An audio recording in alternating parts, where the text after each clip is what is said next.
જય શ્રી કૃષ્ણ મિત્રો, ભોજન હંમેશા સ્વચ્છતા અને શ્રદ્ધા સાથે બનાવવું જોઈએ. માતા અન્નપૂર્ણાની કૃપાથી ઘરમાં અન્ન અને ધનની કમી ક્યારેય રહેતી નથી. રસોઈ ઘર હંમેશા સ્વચ્છ રાખવું, ગંગાજળનો છંટકાવ કરવો અને અનાજ ખોરાકનું અપમાન ન કરવું, ધારદાર ચીજો સંગ્રહ ન કરવી અને અશુદ્ધતા ટાળવી. મિત્રો, આ એક ચમત્કારી ઉપાય જે તમે માત્ર એક દિવસ કરો તો તમારા જીવનમાં મોટી ઘટનાઓ થશે. તમારી તમામ આર્થિક સમસ્યાઓ દૂર થઈ જશે, નવા ધન લાભના માર્ગો ખુલી જશે અને જીવનની તમામ અડચણો સમાપ્ત થઈ જશે. આપણે ઘણી વખત થોડું વધુ ખોરાક બનાવીએ છીએ અને પછી થોડું ખોરાક બચી જાય છે. ઘણી વખત ચાત ભૂખાય છે અને રોટલી બચી જાય છે. બીજી સવારે વાસી રોટલી રહી જાય છે અથવા પરિવારમાં ના સભ્યો કે બાળકો તેને ખાવાથી ઇનકાર કરે છે. જો આ તમારા ઘરમાં પણ થાય છે તો આ જાણકારી તમને હચમચાવી દેશે. જો તમે પણ આવી રોટલી ખાશો તો તમારા અમીર બનવાની કોઈ શક્યતા નથી. આ વિડીયોમાં અમે કેટલીક એવી ભૂલોના વિશે જાણીશું જે તમારા ઘરની મહિલાઓ કરે છે, તો તેને આજે જ બંધ કરવું જોઈએ, નહીંતર આખું ઘર બરબાદ થઈ શકે છે.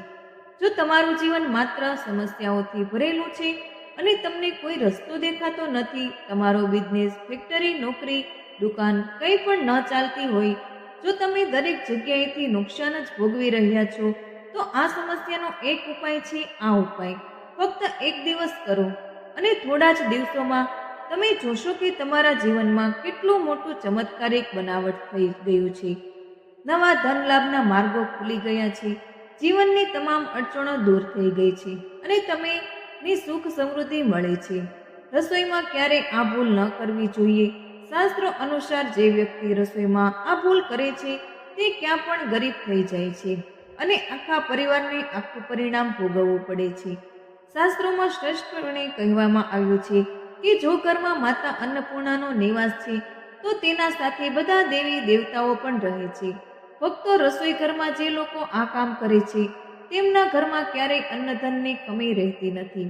જો તમારા જીવનમાં આ ભૂલો કરવામાં આવે છે તો તેને નાનો સમજીને અવગણવું નહીં. આ ભૂલો તમારા આખા પરિવારને ગરીબીના ચંગુલમાં લાવી શકે છે. જો કોઈ વ્યક્તિને જીવનમાં સફળતા મેળવવી હોય તો તેનું આરોગ્ય સારું હોવું ખૂબ જ જરૂરી છે. શરીર તંદુરસ્ત રહેવું મહત્વનું છે. શાસ્ત્રો મુજબ જો તમારી રસોઈ સ્વચ્છ અને નિયમિત હોય અને આ ભૂલો નહીં કરવામાં આવે તો માતા અન્નપૂર્ણા પ્રસન્ન થાય છે. માતા અન્નપૂર્ણા તમારા ઘરને ધનલક્ષ્મીથી ભરપૂર બનાવે છે.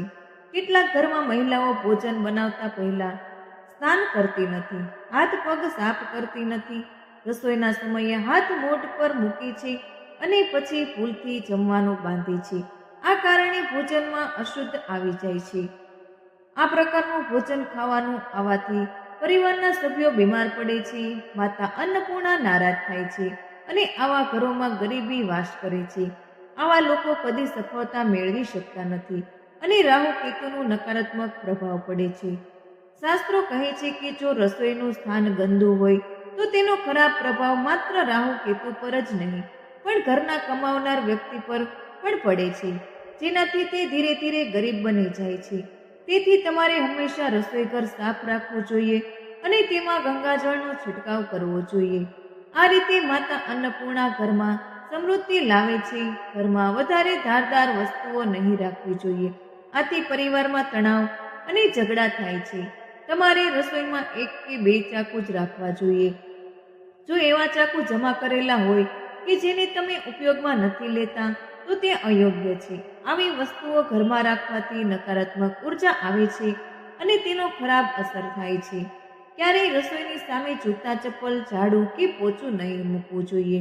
આવું કરવાથી માતા અન્નપૂર્ણા નારાજ થાય છે અને ઘરમાં ગરીબીનો વાસ થાય છે. આને પાપ માનવામાં આવે છે. તેથી ક્યારેય જૂતા, ચપ્પલ કે ઝાડુ અને પોચું રસોઈની સામે નહીં રાખવું જોઈએ, કારણ કે આવું કરવાથી મોટું અનર્થ થઈ શકે છે અને માતા નારાજ થઈ શકે છે.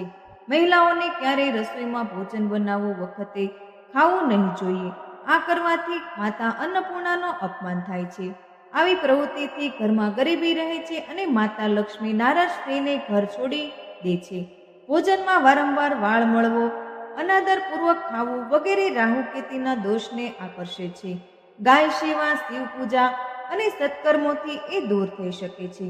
જો તમારા ભોજનમાં વારંવાર વાળ મળે છે તો તેને નાની વાત ન માનો. એવું માનવામાં આવે છે કે જો ભોજનમાં વારંવાર વાળ મળે છે તો તે રાહુ કેતુના દોષનું પરિણામ છે. આવું ઘર હંમેશા ગરીબ રહે છે.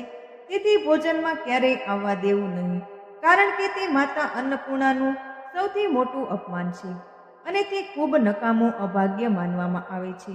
હવે મિત્રો, અમે તમને એક ચમત્કારી ઉપાય વિશે જણાવી રહ્યા છીએ. આ એક પ્રભાવશાળી ઉપાય છે જે તમારી કિસ્મત બદલી નાખશે. ચાલો જાણીએ તેના લાભો. સનાતન પરંપરામાં ગાય માતા, ગંગા અને ગાયત્રીનું બહુ ધાર્મિક મહત્વ છે. એવું માનવામાં આવે છે કે ગાય માતાના શરીરમાં 33 કરોડ દેવીઓ અને દેવતાઓનો વાસ છે. જે વ્યક્તિ ગાય માતાની પૂજા કરે છે તેને તમામ દેવતાના આશીર્વાદ પ્રાપ્ત થાય છે. ગાય માતાની સેવા કરવાથી માત્ર આ જન્મના જ નહીં પણ પૂર્વ જન્મોના પણ પાપ મીટી જાય છે. દરરોજ સવારે જ્યારે તમે ઘરે ભોજન બનાવવાનું શરૂ કરો ત્યારે સૌપ્રથમ ગાય માતાના નામની રોટલી કાઢો અને ભોજન કરવાથી પહેલા આ રોટલી ગાય માતાને ખવડાવો. આવું કરવાથી તમારા જીવનમાં તમામ દુઃખ અને પીડા દૂર થઈ જશે. ગાય માતાને પ્રથમ રોટલી અર્પણ કરવાથી ઘરમાં સુખ સમૃદ્ધિ આવે છે. શાસ્ત્રોમાં તેને ધન, આરોગ્ય અને શુભતાનું પ્રતીક માનવામાં આવ્યું છે. તો મિત્રો, તમને મારો આજનો વિડીયો પસંદ આવ્યો હોય તો કમેન્ટ બોક્સમાં જરૂરથી જણાવજો અને અમારી ચેનલમાં નવા છો તો ચેનલને લાઇક, શેર અને સબસ્ક્રાઇબ કરવાનું ભૂલતા નહીં, જેથી કરીને અમારા આવનારા નવા વિડીયોની નોટિફિકેશન તમને મળતી રહે.